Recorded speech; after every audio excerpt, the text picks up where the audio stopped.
यो हामी अहिले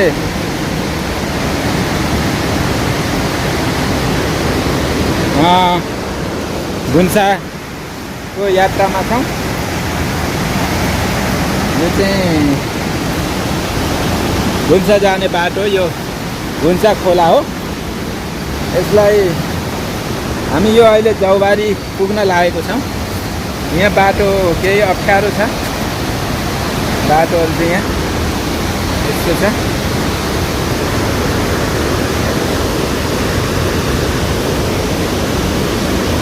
यो बाटो यस्तो छ। यो यता तल खोला बगिराखेको छ।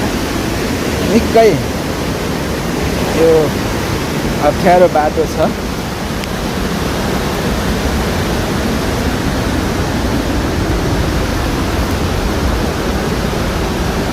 अब हामी आजको 2 दिनपछि, लगभग 5 दिनपछि हामी हाम्रो गन्तव्यमा पुग्नेछौँ। यो निकै टाढो भिडहरू छन्। यहाँ ठुला ठुला पहाडहरू अडिएका छन्।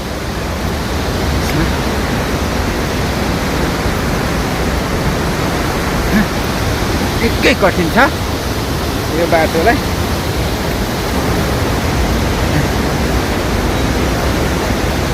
यो बाटोलाई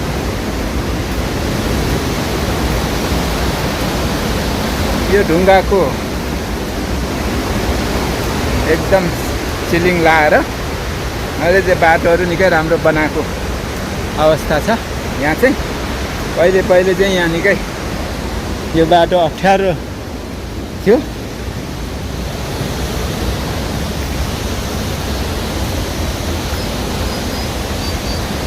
हेलो, कस्तो लागिरहेछ नि?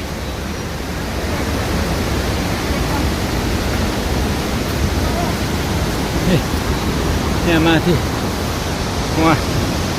उहाँलोहरू बग्न थालेको छ।